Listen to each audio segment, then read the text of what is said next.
Assalamualaikum warahmatullahi wabarakatuh, Pak Agung. Kali ini kita kelompok 5 akan menerangkan materi tentang Kesultanan Malaka. Nah, berikut ini adalah materi-materi yang akan kita sampaikan. Yang pertama ada asal-usul, kedua letak kesultanan, ketiga raja-raja kesultanan, keempat sejarah Kesultanan Malaka, dan yang kelima ada kerajaan dan keruntuhan Kesultanan Malaka. Yang keenam ada kehidupan sosial Kesultanan Malaka, dan yang ketujuh ada peninggalan kesultanan. Nah, di materi yang pertama ini ada asal-usul Kesultanan Malaka.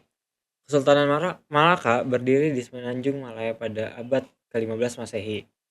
Nah, jadi sebelum mereka tinggal di Malaka atau Malaysia yang sekarang bisa disebut, mereka itu asalnya dari Tumasik atau Malaysia. Nah, jadi pada abad ke-14 Majapahit melakukan ekspedisi sampai ke Tumasik atau Singapura. Nah, jadi mereka ini lari ke Selat Malaka untuk bertahan diri. Nah, lalu foto yang ada di PPT ini adalah Iskandar Shah atau raja pertama kerajaan Malaka. Nah, jadi Iskandar Shah ini mempunyai bapak yang bernama Samagi. Samagi ini dulu tinggal di Sumatera Selatan, di kerajaan Sriwijaya. Nah, dan itu juga diserang oleh Majapahit. Jadi mereka lari ke Tumasik. Setelah dari Tumasik itu mereka ke Selat Malaka. Nah, jadi nama Iskandar Shah ini sebelum masuk Islam itu namanya Parameswara. Nah, yang selanjutnya letak Kesultanan Malaka. Letaknya berada di Selat Malaka atau Malaysia. Nah, yang merah ini di peta, yang merah ini adalah pusat kekuasaan atau ibu kota, dan yang titik-titik hitam adalah kota atau pusat permukiman penting. Nah, jangkauannya itu yang berada di peta ini yang berwarna kuning hitam itu yang sangat dominan atau sangat dikuasai. Nah, yang rada pudar ini masih dikuasai, cuman tidak terlalu tidak terlalu se seketat yang ada di kuning tua. Nah, untuk yang biru-biru ini adalah pusat kekuasaan yang berada di laut.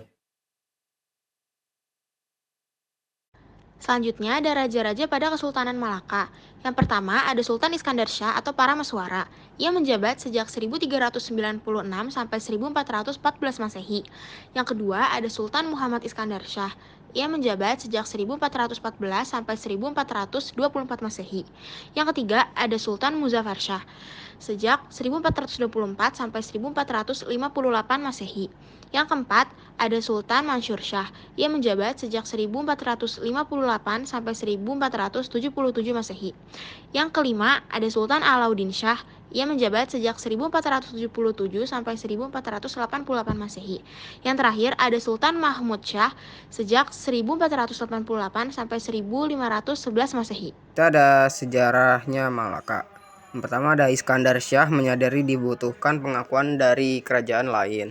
Yang kedua ada Kaisar Zhou di menerima permintaan tersebut dengan sebuah syarat. Yang ketiga ada Kekaisaran Cina siap membantu segala permasalahan di Malaka. Nah, Iskandar Shah ini menyadari dibutuhkannya pengakuan kerajaan lain terhadap kedaulatan Kesultanan Malaka. Oleh karena itu, ia mengirim beberapa orang ke Kekaisaran Tiongkok. Kaisar Zhou, pemimpin dinasti Ming, menerima permintaan tersebut dengan syarat bahwa Malaka harus membayar upeti berkala kepada Kekaisaran Cina. Iskandar Shah pun sempat berkunjung ke Cina untuk menyetujui persyaratan tersebut. Kekaisaran Cina siap membantu apabila Kesultanan Malaka mendapat masalah. Hal ini terlihat pada tahun 1409 ketika Malaka diserang kerajaan Siam atau Thailand. Pasukan dari Cina yang dipimpin Panglima Perang Muslim bernama Laksamana Cheng Ho pun datang membantu Malaka hingga situasi kembali aman. Nah, selanjutnya ada masa kejayaan Kesultanan Malaka. Jadi, Kesultanan Malaka ini langsung mencapai masa kejayaan di era raja pertama yakni Sultan Iskandar Shah. Kesultanan Malaka berhasil memperluas wilayahnya hingga mencakup seluruh daerah Semenanjung Malaya. Karena lokasinya yang strategis, jadi membuat kerajaan maritim ini cukup berpengaruh dalam perdagangan internasional pada masa-masa itu. strategis dan dekat dengan Selat Malaka, jadi pernah membuat kerajaan ini memiliki salah satu bandar dagang paling ramai di kawasan Asia Tenggara. Bukan hanya dalam perekonomian, Kesultanan Malaka ini juga pernah menjadi salah satu pusat penyebaran dan pengajaran agama Islam. Terlebih pada masa pemerintahan Sultan Mansur Shah yang pada tahun 1459 sampai 1477. Nah, Sultan Mansur Shah ini berhasil menjadikan Kesultanan Malaka menjadi pusat dagang dan pusat agama Islam di Asia Tenggara. Bahkan, ia juga berniat memperluas wilayah Malaka hingga ke Sumatera. Nah, kejayaan Malaka ini ternyata tuh justru menjadi incaran bangsa-bangsa asing. Salah satunya Portugis, yang kala itu dipimpin oleh Raja Manuel I pada tahun 1495 sampai 1521. Nah, Portugis ini tuh mengincar pelabuhan milik Kesultanan Malaka. Oke, yang kedua ada masa keruntuhannya. Keruntuhan Kesultanan Malaka terjadi pada era Sultan Mahmud Shah pada 1488 sampai 1511 Masehi. Bangsa Portugal di bawah pimpinan Afonso de Albuquerque menyerang Malaka pada 10 Agustus 1511. Tanggal 24 Agustus 1511, Malaka jatuh ke tangan Portugis. Nah, lanjut, sekarang kita akan membahas kehidupan ekonomi Kesultanan Malaka. Bisa dibilang Kesultanan Malaka itu memiliki kehidupan yang sangat makmur. Itu dikarenakan Malaka sudah mencapai masa kejayaan pada era raja pertamanya, yaitu Parameswara atau bisa dikenal sebagai Sultan Iskandar Shah.